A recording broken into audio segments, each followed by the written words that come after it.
Baik, bismillahirrahmanirrahim. Assalamualaikum warahmatullahi wabarakatuh. Yang kami hormati Bapak Kepala Sekolah dan juga Bapak Ibu Guru SD Negeri Karangmalang 2. Alhamdulillah pada kesempatan pagi siang hari ini kita masih diberikan kesempatan luang waktu untuk melaksanakan kegiatan aktivitas kita sehari-hari, yaitu mengajar di sekolah. Ya, Bapak Ibu semuanya sehat, ya? Alhamdulillah sehat. Di sini saya sebagai guru PJOK akan memaparkan proyek RTL ataupun rencana tindak lanjut yang saya buat, yang nantinya saya akan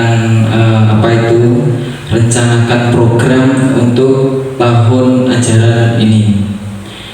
Karena untuk kegiatan PKG sendiri itu kegiatan peningkatan kompetensi guru PJOK yang sudah berjalan alhamdulillah 2 bulan lebih, hampir 2 bulan setengah. Nanti untuk pelaksanaan PKG itu sendiri dilaksanakan dalam kurun waktu 3 bulan. Nah, nanti untuk akhirnya nanti di bulan Agustus. Jadi kegiatan PKG PJOK ini sendiri ini yang diselenggarakan oleh BPGP Jawa Tengah ataupun Kemendikbudristek, ya, langsung dari pusat melalui platform PMM atau aplikasi Merdeka Mengajar seperti itu. Jadi nanti saya cuma memaparkan saja.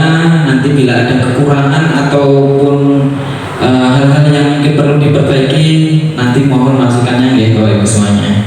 Di sini saya mengambil tema yaitu tentang segar warak ataupun seger warak bahasa Jawa yang bersingkat sehat bugar warga sekolah. Karena tema ini saya angkat perlu sekali untuk bahwa kesehatan itu adalah hal yang utama yang patut kita utamakan. Karena apa? Karena kalau badan kita sehat, semuanya nanti akan menjalankan aktivitas kita sehari-hari, insya Allah bisa melaksanakan dengan baik seperti itu. Oke, ini dari Koir Anwar dari SD Negeri Karangmalang 2. Next, Pak Anto. Oke, latar belakang pembuatan RTL ini bahwa pemikiran KHD pendidikan umumnya berarti daya upaya untuk memajukan perkembangan budi pekerti, ya, kekuatan batin, pikiran, intelek dan jasmani anak-anak. Tertuang di dalam Undang-Undang Nomor 36 Tahun 2009 tentang kesehatan. Yang pertama, kesehatan adalah keadaan sehat baik secara fisik, mental, spiritual maupun sosial yang memungkinkan setiap orang untuk hidup produktif secara sosial dan ekonomis. Ya, terus kemudian juga yaitu kemampuan tubuh untuk melakukan kegiatan sehari-hari dengan penuh energi dan setelah menyelesaikan kegiatan tersebut masih memiliki semangat dan tenaga cadangan untuk menikmati waktu senggang dan siap untuk melakukan kegiatan lain yang mendadak atau tidak terduga. Terus kemudian minat berolahraga murid di sekolah sangat tinggi. Tentunya ini merupakan modal yang dapat dikembangkan oleh sekolah untuk memfasilitasi minat kepemimpinan murid. Selain itu juga didukung dengan adanya aset fisik dan manusia, guru dan orang tua. Terus kemudian upaya pelestarian budaya bangsa dan permainan tradisional ini sesuai dengan salah satu poin dari visi SD Negeri Karangmalang 2 yaitu berbudaya. Kegiatannya pun dapat dilaksanakan sesuai aset atau modal di sekitar sekolah. Terus kemudian yang terakhir terdapat pendidikan gerak, pendidikan kebugaran dan sport education model ataupun SEM. Yaitu latar belakang penyusunan RTL yang nanti saya akan kembangkan di SD Negeri Karangmalang 2. Karena memang latar belakang dari sekolah kita sangat bagus dan potensial, tentunya bisa saya kembangkan khususnya di bidang olahraga nanti. Lanjut, terus kemudian untuk tujuan atau program produk yang saya buat, pertama memfasilitasi minat olahraga murid di sekolah. Terus kemudian dua, membuat kegiatan aktivitas fisik untuk meningkatkan kebugaran murid. Yang ketiga, mendukung pertumbuhan dan perkembangan murid, sehat fisik, sehat jiwa, dan sehat sosial. Yang keempat, karakter building atau profil pelajar Pancasila. Tentunya dengan dengan kondisi sekarang ya Bapak Ibu semuanya perlu Bapak Ibu ketahui dan juga insya Allah sudah paham ya terkait tentang sekarang kurikulumnya sudah kurikulum merdeka hampir rata di setiap kelas. Jadi tentu ini menjadi tantangan bagi kita semuanya sebagai tenaga pengajar, sebagai tenaga pendidik, kita mampu mengembangkan kurikulum yang ada, karena kurikulum merdeka itu poin plusnya bisa menampung ya setiap minat dan bakat yang dimiliki oleh peserta didik. Next, terus kemudian untuk capaian langkah-langkah dan hasil yang diharapkan untuk tiap tujuan, ini ada beberapa poin dalam fasilitas minat olahraga di sekolah. Capaian yang ingin dicapai adalah memberikan ruang kepada murid untuk mengembangkan minat terhadap olahraga di sekolah, dari guru, dari siswa dan warga sekolah itu. Terus kemudian untuk mendukung pertumbuhan dan perkembangan murid serta penerapan budaya positif atau gemar berolahraga di sekolah, capaian yang dicapai adalah proses pertumbuhan perkembangan murid menjadi optimal. Pertama, sehat fisik, sehat sosial, sehat jiwa. Terus kemudian yang berikutnya ada karakter building, profil pelajar Pancasila. Kegiatan ini dilaksanakan pada semua aktivitas olahraga yang murid pilih, karena secara tidak langsung mereka akan dihadapkan pada interaksi sosial baik dengan teman, guru maupun masyarakat. Ya, fokus utamanya adalah menanamkan nilai-nilai profil Pancasila, sehingga diharapkan dengan beragam kegiatan olahraga tersebut murid berkolaborasi secara rutin mengamalkan nilai-nilai profil pelajar Pancasila yang nantinya membentuk budi pekerti. Jadi itu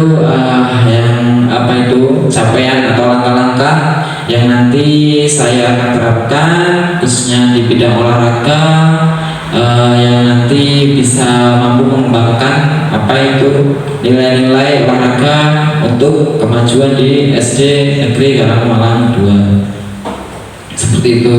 Terus kemudian next, ini ada struktur ya, program dan mitra yang nanti akan saya terapkan dalam beberapa kegiatan ya. Mereka bisa dilibatkan ya sebagai juri ya, mengkondisikan fasilitas atau tempat. Ini ada program mingguan, senam bersama, dan kelas tenis meja. Terus kemudian program bulanan, hiking atau jalan sehat ya.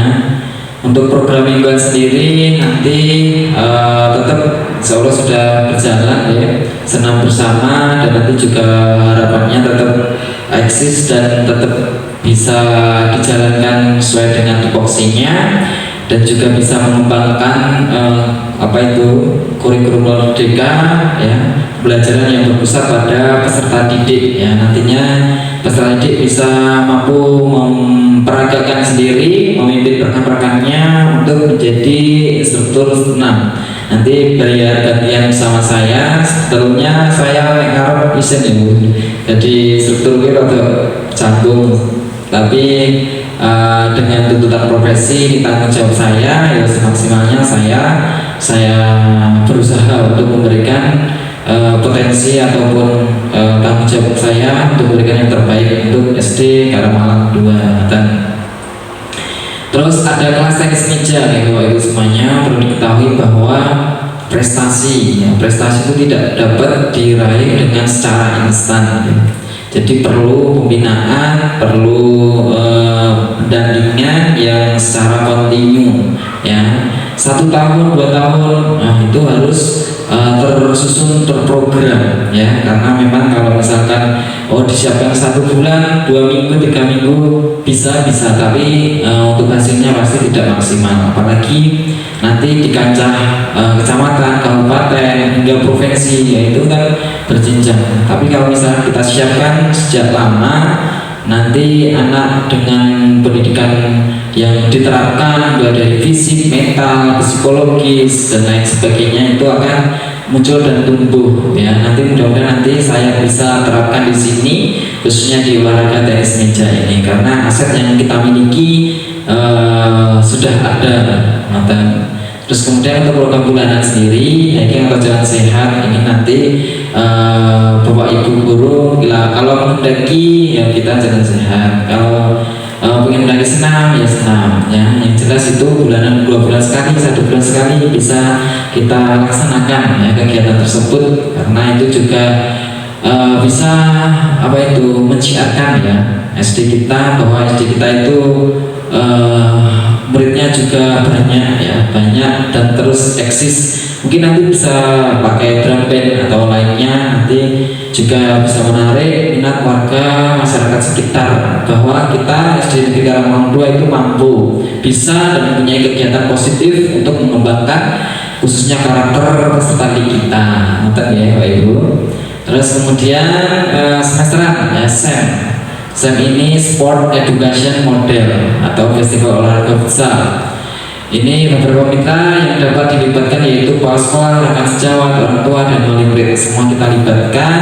Peserta didik juga kita libatkan, karena sport dan model itu pendidikan yang betul-betul berpusat kepada peserta didik. Kenapa seperti itu? Karena semuanya ya, misalnya kita ada event futsal kemarin ya, kita sudah laksanakan 1 kali bersama Bapak Ibu guru dan juga peserta didik. Kemarin kita laksanakan kelas meeting futsal, itu dilibatkan semuanya, peserta didik jadi wasit, peserta didik jadi komentator, peserta didik jadi penulis skor, peserta didik membuat bahan pertandingan, peserta didik bisa melakukan aktivitas olahraga melalui kompetisi, terus kemudian bisa menunjuk tinggi sportivitas fair play yang baik. Nah, semuanya itu termasuk unsur-unsur pendidikan yang betul-betul berpusat kepada peserta didik, dan nantinya juga bisa diterapkan di kehidupan yang nyata, dan pada akhirnya di lingkungan sekitar kita mungkin juga banyak ya kegiatan-kegiatan yang mengacu kepada olahraga yang memasyarakat, misalkan olahraga futsal turnamen, terus kemudian di mana-mana ya pelajar-pelajar itu mengadakan kegiatan event-event futsal dan melibatkan semua instansi pemerintahan. Itu sering terjadi sponsorship, itu sampai banyak sekali juga ada di sana. Nah, seperti itu. Next, ini kapasitas yang dimiliki oleh sekolah ya. Sekolah itu mempunyai beberapa aset ya, modal dari sosial manusia ya, kepala sekolah, guru, orang tua, murid dan masyarakat semuanya, termasuk unsur yang harus kita rangkul dan kita kembangkan ya. Kepala sekolah yang sangat luar biasa memberikan pengarahan kepada Bapak Ibu guru sebagai leadership, sebagai acuan bagi kita dalam melangkah. Terus kemudian guru, baik guru di sini juga insya Allah juga profesional semuanya, sudah terjamin ya sarjana semuanya, dan mudah-mudahan nanti juga bisa mendidik generasi putra putri kita menjadi generasi yang tangguh ya, walaupun terkadang ya Bapak Ibu, murid sekarang itu zaman era digital ya, era yang susah mungkin kita atur ya, susah, tapi dengan perjuangan kegigihan kita ya harapannya nanti kita bisa mengalahkan era-era yang mungkin sudah sangat banyak negatifnya kalau tidak kita kontrol. Sebetulnya kalau misalkan gadget itu kita gunakan dengan positif ya bisa, tapi untuk sekarang anak-anak kita itu banyak negatifnya dalam menggunakan gadget. Nah itu peran penting bagi orang tua dan guru sebagai orang tua di sekolah tentunya selalu mengingatkan kepada peserta didik kita. Oke, begitu ya. Terus kemudian model fisiknya di sini juga terdapat lapangan sekolah halaman yang luas, sangat bagus sekali. Nah nanti kalau misalkan ada anggaran, saya pengen ngecat, nah lapangan dicat hijau apa itu jelas kayak seger. Nah, tapi nanti mohon dianggarkan. Tapi kalau misalkan belum ada, kalau tidak prioritaskan dulu gak apa-apa. Tapi yang jelas nanti ada pandangan seperti itu. Terus kemudian lapangan masyarakat, di sini juga ada lapangan SKJ, itu juga lapangan voli ada, futsal ada. Ketika kita olahraga di sana, anak-anak juga bisa melakukan aktivitas olahraga ya, karena sudah lengkap ya, seperti itu. Ada futsal, ada gawangnya, terus kemudian voli ada netnya, seperti itu. Terus kemudian modal sosial ya, modal sosial ini juga sangat penting ya Bapak Ibu guru semuanya. Kita di sekolah ini juga sudah menerapkan, insya Allah saya di sini, selama di sini ketika ada hajatan ya tangga kita, itu kita mengikuti kegiatan sosial. Terus kemudian ada yang meninggal, insya Allah kita juga takziah. Itu termasuk dedikasi kita sebagai abdi negara yang melayani ataupun mengabdi kepada masyarakat, khususnya lingkungan sekitar kita, seperti itu. Terus kemudian modal lingkungan ya, di sini juga udaranya bersih, lingkungan enggak begitu ramai ya, enak untuk proses pembelajaran.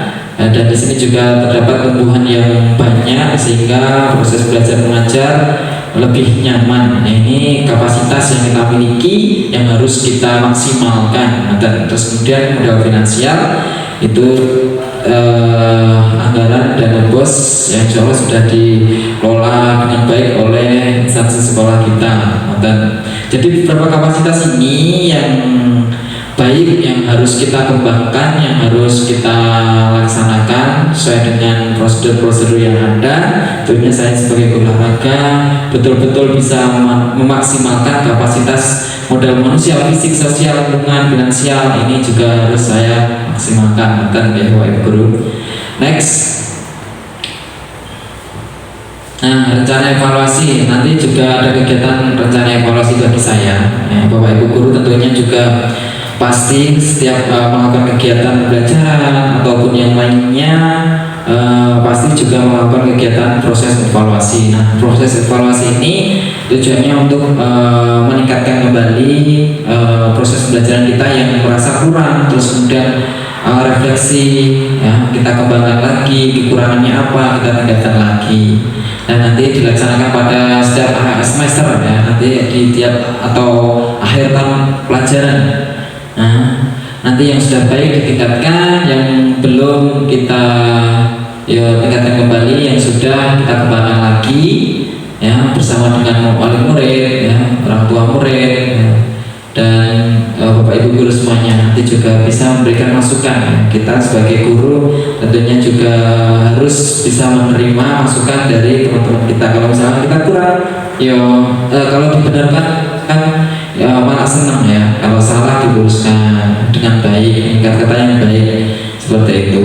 Terus kemudian berupa kuesioner atau wawancara dan mengukur tingkat kebugaran jasmani menggunakan TKJI atau HST, melaksanakan pemeriksaan antropometri pada murid secara berkala ya, untuk menilai ukuran, proporsi dan fungsi tubuh atau tren pertumbuhan anak. Jadi Bapak Ibu guru juga bisa nanti menerapkan untuk dirinya sendiri ketika kita melakukan pengukuran di kita ya, ketika lari mungkin push up berapa kali lari, itu nanti bisa dihitung di kita dengan memakai rumus ya. Nanti ketika kita dianggap maksimal ya, itu tekanan jantung kita lebih tinggi ya, nanti kita harus bisa mengontrol kondisi tubuh kita. Nah, itu nanti akan terdeteksi di sana. Mungkin itu dari pengukuran atau rencana evaluasi. Terus berikutnya ada kemungkinan tantangan ya. Tantangannya sebetulnya banyak sekali ya. Ini ada beberapa saja yang saya tulis. kemudian ada cuaca buruk ketika panas hujan, terik, kita dapat ditunda. Terus kemudian yang bentrok dengan kegiatan ini sering saya temukan, mengingat setiap tahunnya selalu ada kegiatan-kegiatan di luar agenda yang sudah ada, sehingga dalam keadaan ini kita lihat mana yang lebih penting ya.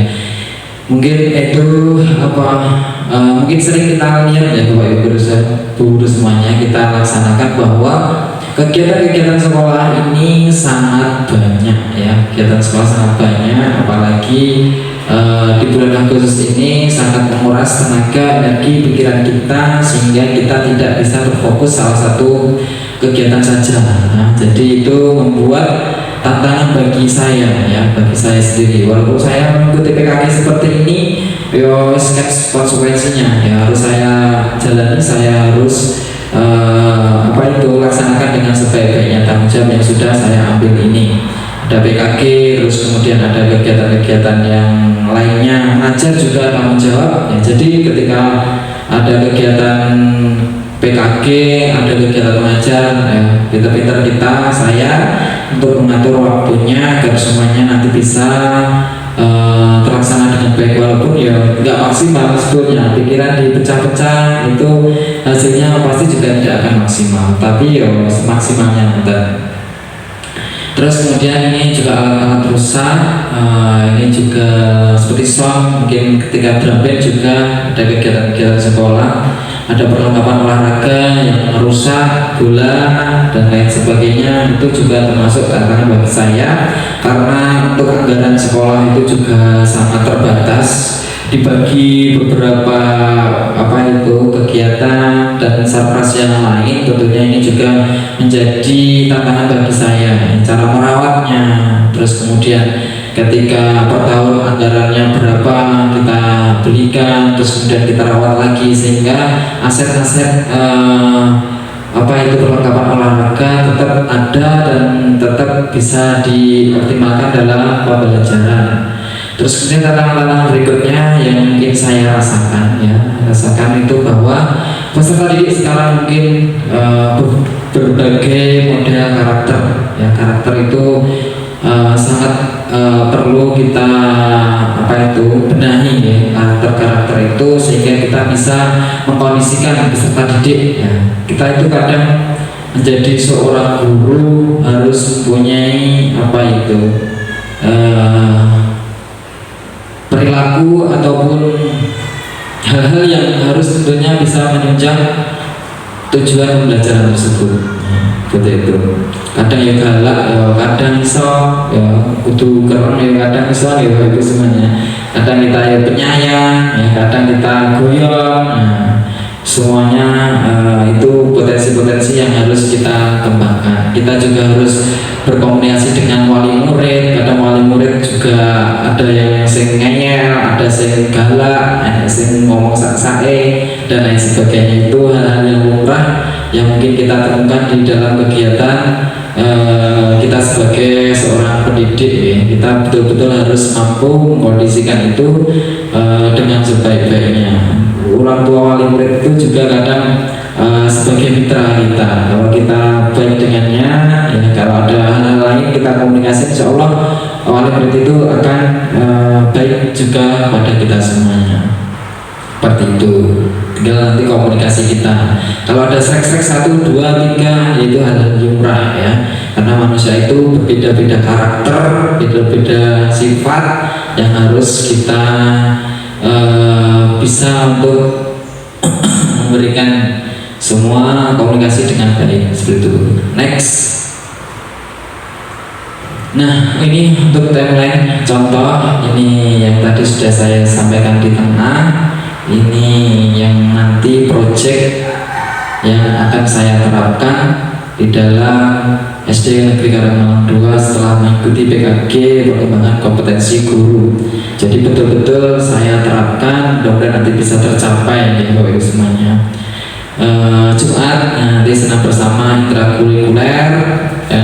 Terus kemudian Sabtu tenis meja ekstrakurikuler, setelah nanti latihan upacara nanti ada kegiatan ekstrakurikuler jam 9 mungkin sampai pulang sekolah. untuk menyiapkan betul-betul nanti bibit-bibit yang mempunyai minat bakat di bidang olahraga tenis meja. Karena kalau misalkan olahraga semuanya olahraga diayai itu mungkin juga tidak akan maksimal. Jadi satu maksimal nanti bisa tercapai ya di dalam melaksanakan kegiatan ekstrakurikuler. Nah ini masuknya saya tulis ekstrakurikuler, sebetulnya nggak di luar. Ini saya pakai di jam sekolah, jadi mohon nanti waktu anak-anak saya sita untuk kegiatan tersebut, saya minta ya semuanya kegiatan bulanan jalan sehat, terus kegiatan semesteran SEM Sport Education Model nanti di akhir semester ataupun di tahun akhir ajaran ketika nanti jeda semester saya gunakan untuk kegiatan tersebut. Itu beberapa kegiatan yang sebetulnya ada yang sudah berjalan, tapi ada beberapa yang belum maksimal, seperti mungkin senam itu juga saya baru sebetulnya sudah hafal 3 tapi lupa yang 2. Nah, senamnya pramuka terus maksudnya anak juga bosan, bahwa ibu guru juga bosan seperti itu. Jadi nanti saya juga bisa mengembangkan potensi anak-anak di dalam kegiatan proses pembelajaran yang berusaha kepada peserta didik. Nonton ya Bapak Ibu Guru semuanya. Itu mungkin penyampaian dari saya, pemaparan saya tentang proyek yang nanti saya buat untuk tahun ajaran baru, untuk memenuhi tugas juga di LMS tentang apa itu RTL, rencana tidak lanjut, yang nanti saya akan upload di dalam YouTube. Terus kemudian linknya saya akan bagikan ke LMS dan nanti akan dinilai fasilitator. Terus kemudian untuk setelah kegiatan ini selesai, nanti juga ada seleksi lagi Bapak Ibu Guru. Ketika ada yang selesai, kemarin ini seleksi BKG juga saya orang crossover itu langsung ketompo seperti itu. Jadi saya hamil 1 itu ya koncoku yang untuk daftar kegiatan BKG ini. Sebetulnya gak minat karena kegiatan pasti banyak menguras tenaga ya Mas. Pikiran pagi juga tugas harus dikumpulkan seperti terus, tidak ada hentinya. Mungkin sampai banyak sekali nih, tapi ya Mas berapa ribu peserta dari PJOK malah keterima ya, gak tenang tapi terima, tapi ya tetap bersyukur bisa masuk. Dan kemarin juga sampai kegiatan Zoom luring 1 minggu itu penuh di gedung BPGB Jawa Tengah yang bertempat di Gondang itu selama 1 minggu lebih ya, pagi sampai sore sampai jam 4:30 itu selesai. Nginep di sana juga dengan kegiatan yang dengan penuh full ya, full day seperti itu.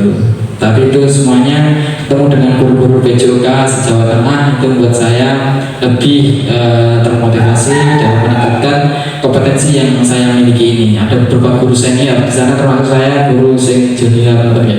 Jadi sangat banyak sekali pengetahuan-pengetahuan yang saya dapatkan terkhusus dalam meningkatkan kompetensi saya sebagai guru PJOK. Tentu dalam berbicara mungkin ada yang guyon, bisa mengkondisikan ya, dan lain sebagainya. Kalau saya masih banyak kekurangan sekali Bapak Ibu Guru. Jadi tentunya saya berusaha untuk meningkatkan kemampuan diri saya khususnya di bidang olahraga, karena tanggung jawab saya sebagai pendidik ya nantinya akan menjadi acuan bagi seorang guru untuk meningkatkan potensi menampung minat bakat oleh peserta didik. Ya Bapak Ibu, itu mungkin pemaparan dari saya. Bila mana nanti ada kekurangan, saya mohon saran, harus ada saran, harus ada usul Pak Edi, Pak Anto, Bules, Bima, Bu ini, Bu Wina, nanti mohon bisa memberikan sedikit saran dan usul berkaitan tentang program yang nanti saya akan lanjutkan atau saya kembangkan di sekolah kita. Kalau ada kurangnya mungkin tidak masukan bisa mengarahkan ataupun nanti bisa menjadi acuan bagi saya untuk bisa melaksanakan rencana tidak lanjut yang efisien, bagus, dapat diterima oleh semua warga sekolah. Monggo salah satu Pak Edi, Pak Anto, mungkin ada poin-poin yang perlu ditambahkan Pak Edi. Bismillahirrahmanirrahim. Assalamualaikum warahmatullahi wabarakatuh. Pak Irul sehat? Nah, Pak Anto? Alhamdulillah.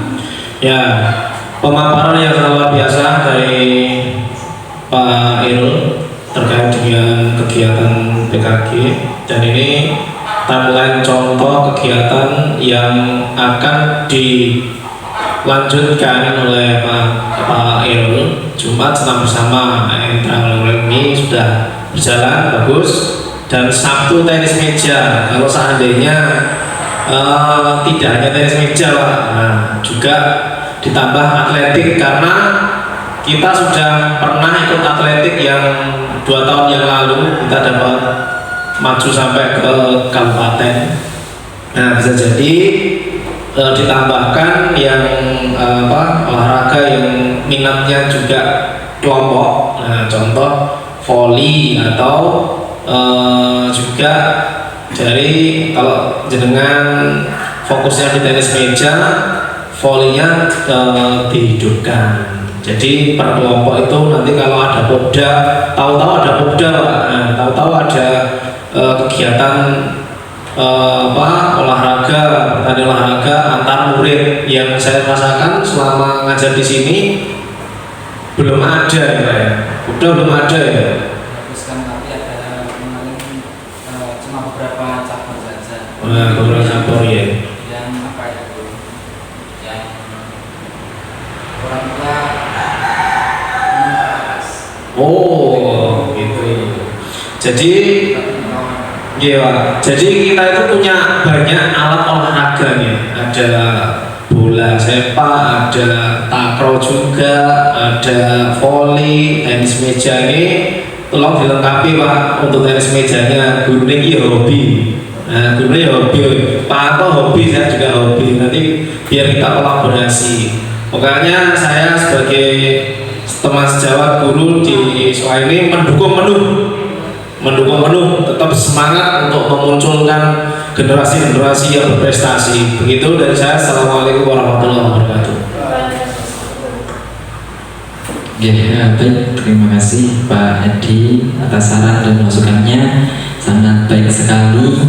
Banyak hal yang mungkin menjadi tantangan bagi saya dalam mengembangkan olahraga khususnya di SD Negeri Lamongan 2. Betul Pak Edi.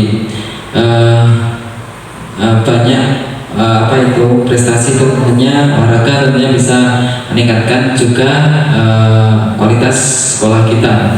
Tetapi ini Pak Edi, kalau banyak hal yang mungkin saya ayahi nanti takutnya saya membagi waktunya kurang bisa maksimal seperti itu. Jadi saya sementara ini Pak Edi, sementara ini saya fokus di tenis meja. Kalau misalkan ke depan nanti bisa di olahraga futsal, senang juga. Saya senang banget, hobi sekali dengan olahraga futsal. Dulu waktu kuliah, SMA kuliah itu rara futsal, seminggu itu full rara kesel sampai ikut turnamen event-event yang lain, sampai ikut diklat pelatih, sampai ikut diklat wasit, itu saya ikuti karena saya senang sekali dengan olahraga futsal. Dan sampai sekarang juga masih berkarya di olahraga futsal. Tetapi ini kendalanya untuk dulu pernah saya ngajar di SD swasta itu memang juga saya ada ekstrakurikuler tenis meja dan futsal. Tapi di olahraga futsal itu sendiri banyak pengeluaran ya. Sekali berangkat turnamen event 500.000, 600.000 itu sangat nggak relevan dengan hasilnya. Kadang kalah kalau tes 1 juta gitu. Itu juga nanti anggaran yang lainnya juga bisa terkuras dalam kegiatan tersebut. Tapi kalau tenis meja kita memaksimalkan aset yang ada di sekolah ya, nanti ya ruangannya ada bednya, ada ruangan juga bisa diberikan lapangan tenis meja juga bersyukur. Saya juga sempat ikut seleksi di kecamatan dan lolos di kabupaten Sragen, tapi di Sragen gak ada apa-apa nih, kalah total ya gitu. Tapi dulu juga pernah ya saya melatih siswa di SD yang dulu itu sampai juara 1 kabupaten dan bisa masuk di provinsi. Tapi pas waktu corona di-cut nggak jadi di provinsi gitu. Tapi itu juga pendampingan dari orang tua yang luar biasa. Orang tuanya juga mau ngeragati ya, bednya harganya berapa juta, terus kemudian juga diklubkan. Kalau saya sendiri tidak mampu. Kalau misalkan ngelatih sampai jadi atlet profesional itu mungkin belum mampu kapasitas sebagai saya seorang tenaga pendidik seperti itu. Itu di bidang prestasi, karena pendidikan olahraga itu bukan hanya prestasi saja, itu dibagi menjadi 3 atau 4 itu ya. Ada prestasi olahraga prestasi, olahraga kesehatan, pendidikan, rekreasi ya, ada 4 nih. Itu yang harus saya kuasai, yang harus saya kembangkan gitu. Mungkin ada lagi, terima kasih Pak Edi atas masukannya, mungkin jadi bahan pertimbangan dan pertimbangan bagi saya untuk bisa menerapkan apa yang diusulkan oleh Pak Edi tersebut. Mungkin Pak Kok ada sedikit. Ya, terima kasih. Langsung saja, kalau saran saya itu benar Pak. Kalau saya itu pro dengan tidak usah banyak-banyak, yang penting berjalan lancar. Jadi terus berjalan, tapi tidak mandek. Tidak usah ngayai banyak-banyak, difokuskan itu saja. Kalau itu berjalan terus lancar, itu udah bagus. Masalah prestasi itu nanti belakangan. Nanti lama-lama pasti akan muncul juga prestasinya.